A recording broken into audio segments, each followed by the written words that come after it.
Should you keep paying for psychology today, or is it actually repelling your most ideal clients who you are perfectly qualified to work with and want to see more in your practice? By the end of this episode, you will know exactly what to do. As we're diving deeper into the question of marketing and psychology today, the better questions we ask ourselves in our lives and our businesses, the better outcome we will get.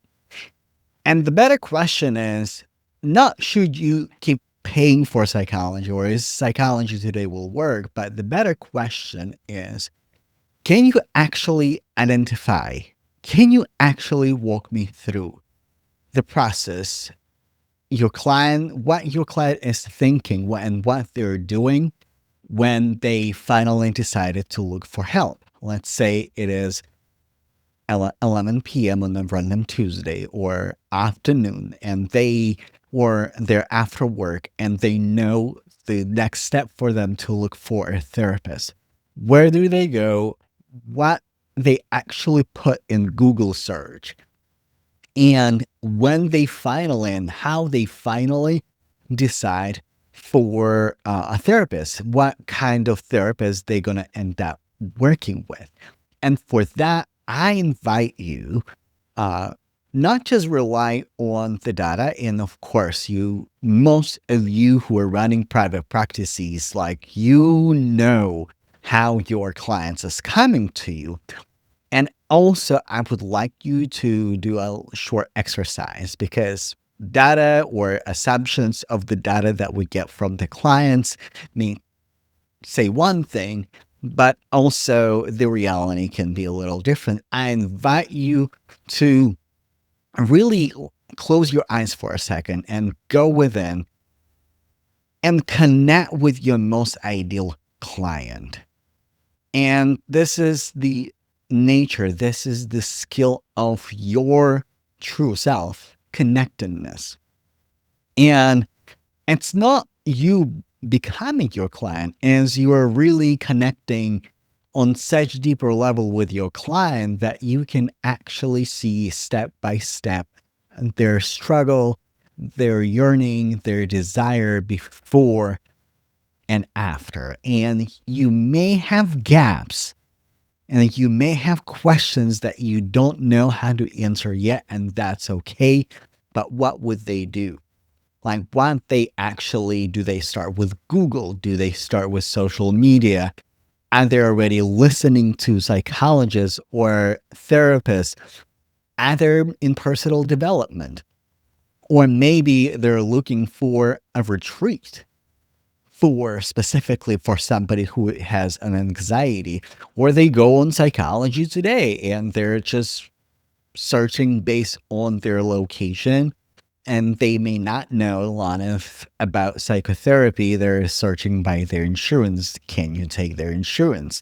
Or maybe they start searching psychologists or therapists on Instagram. What is the customer journey? And your connectedness, not just data. And if you have that data, that's amazing. But really, I want you to connect on a deeper conscious level with your ideal customer that you want to attract more in your practice. Because this is the answer to your question. And the question rather is not if psychology today the right asset for my marketing. The question is, what is the journey of a person who is looking for therapy and they finally end up with a therapist? This is the most important question. And once you know the answer to that question, you can easily decide if psychology today is your most valuable asset or if it is actually hemorrhaging money and you're not getting customers from it. So stick around, stick with me because we're going to go through this decision line in this episode a little bit deeper.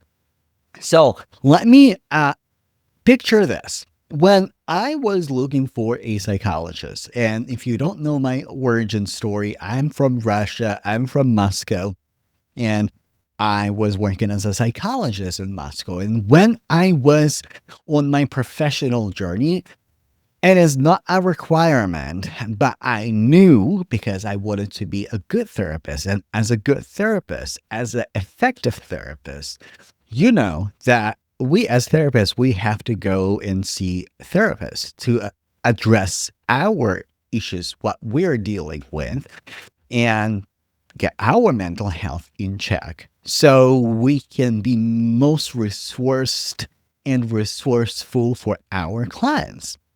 This is exactly what I did. I started searching for a psychologist. I started searching for another therapist. I was super into Gestalt therapy, and I was thinking about actually going through the full certification program from from the beginning till the very end. I really like Gestalt therapy community in general as a young psychologist, as a young therapist, or even as a psych student. So I start following forums. Why it is important? You might be wondering, Eugene, I don't care how you find your first psychologist, but what I did for my psychologist, I paid privately. I paid out of pocket. I did not use government. Like Russia, it's a whole different system. It's not quite like it is in America. You in Russia, you can go to like psychiatric facility or psychotherapy clinic in Moscow. There's actually psychotherapy clinic that there are psychiatrists who do psychotherapy there, which is I think it is like amazing. But again, access, you may not have access, you may not have, like, it may not be necessarily the closest location for you or for me at a time. And there's like normally when people go for a therapy, and it's not an acute occurrence. Like it's not a debilitating condition when people are in danger to themselves and others, or people need like emergency or rather very intense level of care when it comes to their mental health. They normally go and look for private therapy and they pay out of pocket. Because again, access, there are not a lot of government agencies who provide therapy. So I was looking for a private therapist. And if you're running private practice, and if you've been thinking about um, adding more private pay and not relying on insurance as much, and this is exactly what I need you to lock in for psychology today, because this question, do you take insurance or not, will be essential, one of the essential questions for you. So I paid out of pocket. I landed on her forum and Gestalt therapy forum. There were discussions. I was sharing my thoughts and my understanding as a psychologist. And I booked a session with her, and I was in therapy with that therapist for probably close to 9 months, almost. I would even say closer to a year. And let me tell you something, that was the most profound experience in my therapy journey personally. So for you, my customer journey, again, I would like to reflect on your client. What is the customer journey of your client? My customer journey, Gestalt therapy. And again, it comes to your specialty and your niche. Who do you serve? Because once you know the type of clients that you serve, then you will know exactly how they choose you. And this is another question that I would ask, who do I really serve? Because when you serve a wide variety of population, when it's rather broad, and as a therapist, you can help a lot of people, but it becomes really challenging for the marketing especially when it comes to building relationship and attracting more private pay clients. If you don't want to rely on insurance, so you really want to nail down and niche down and know exactly who you're talking to, because it's just like the way you present yourself, the conferences that you go to, the podcasts that you will book to speak at. It narrows it down. It narrows it down significantly, and you can be so focused on your private practice. But it is a question for you to ponder to answer that question correctly. Once you answer that question correctly, and listen, this not the episode. Cancel your psychology today. Pun is kind of intended, and start posting and start marketing and become a social media influencer, or become a public keynote speaker, or become something else. This is not what this episode is about. This episode is about actually your client, is about your patient, what they're going through when they're coming to you, and what kind of patient, what kind of client do you want to attract. So, um, one thing that I want you to like really lock in specifically: uh, do you take insurance or not? Because if you take insurance, it is the whole another conversation.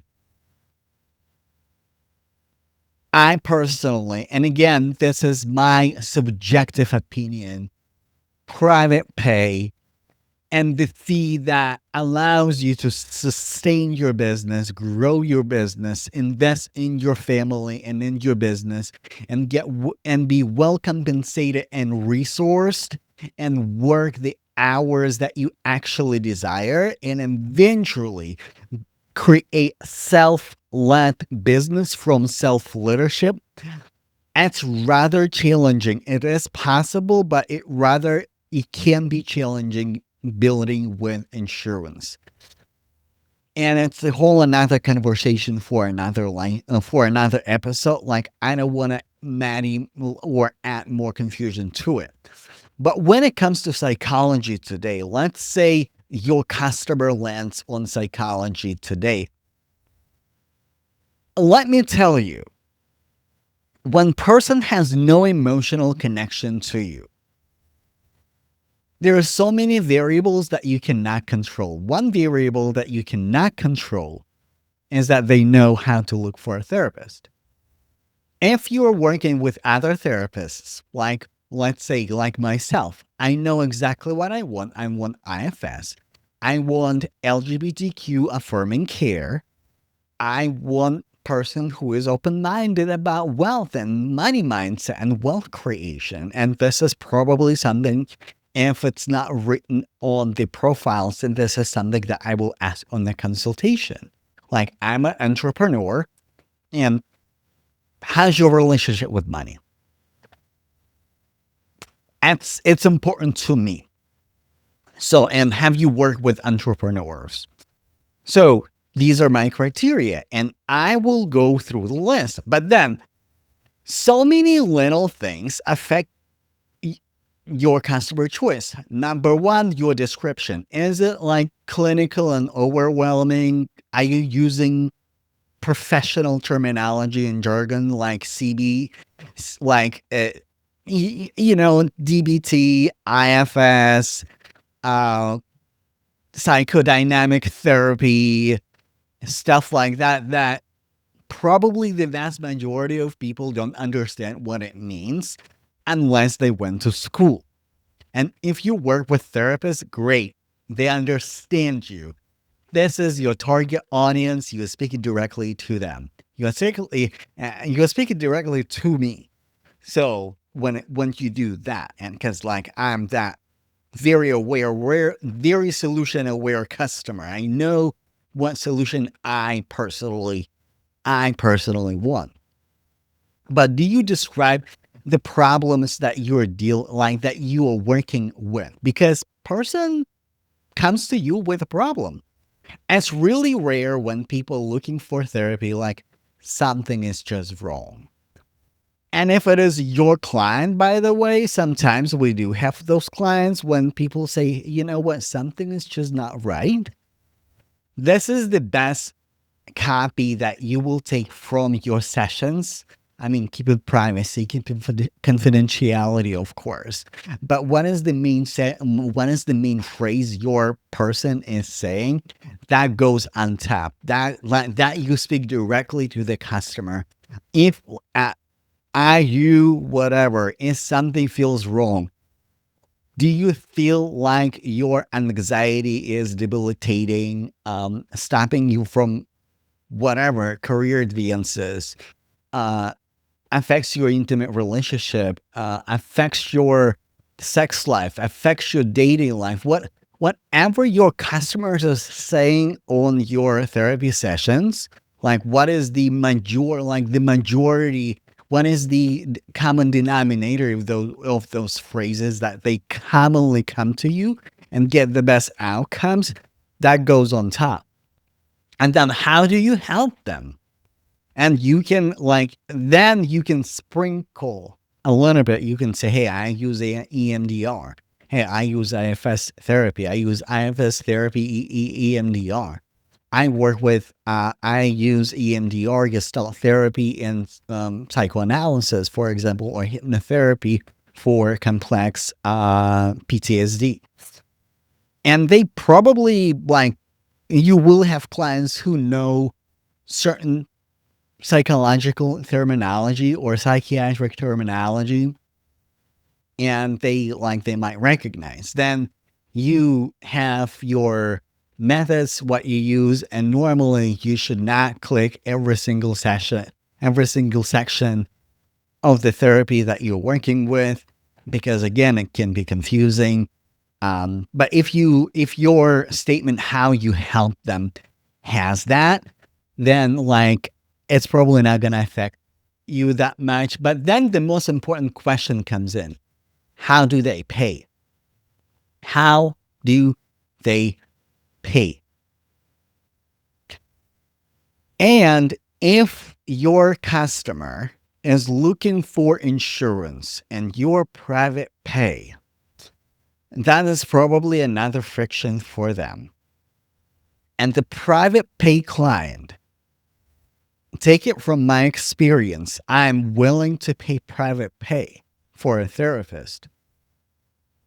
And when I select a therapist, I would like to know I would like to experience them as a person, understand what they stand for, understand how they approach different situations, understand their core philosophy, because I'm not paying $300, $400 for a therapist that I know nothing about, that just quotes psychological quotes that are not even theirs.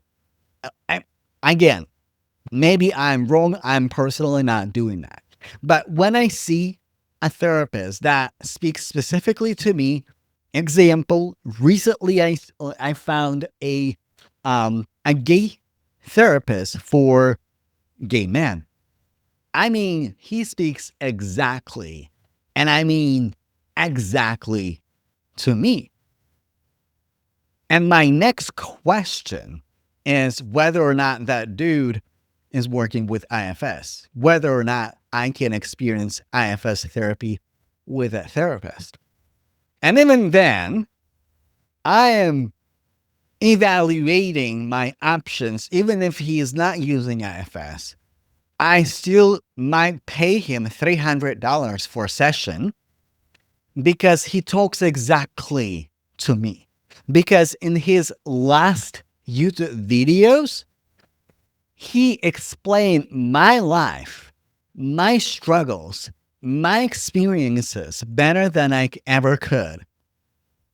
And this is why I will pay him $300, $400 per therapy session. And this is the power of niching down.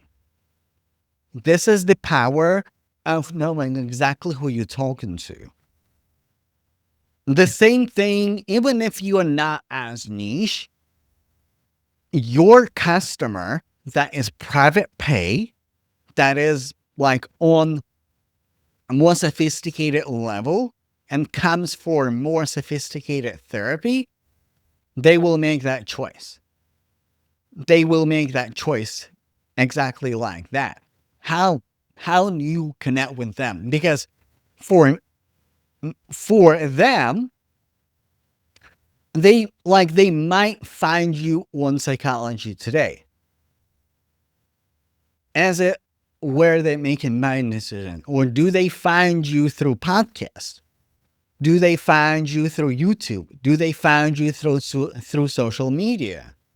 And maybe your Psychology Today is just like one of the hooks and anchors to funnel them in your social media. Yeah, they have an option for your website.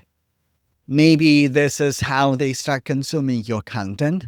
Because I promise you, I will not pay $300 for a therapist just from Psychology Today, even if they're clear.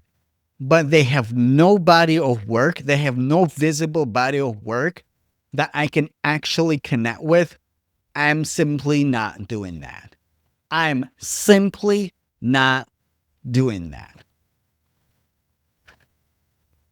So what is the answer? Should you keep Psychology Today or not? The answer is in your customer journey. And if you have mixed signals, keep Psychology Today until you define what is the best asset for your marketing. And when you're running profitable private practice, Psychology Today can absolutely be one piece of the puzzle, and you may not have to remove it. But if it hasn't been one piece of the puzzle, what if it hasn't been a piece where people land on your social media? And by the way, this is something that you can flesh out through your consultation call. You can literally ask them, hey, by the way, how did you find me? Oh, like through social media.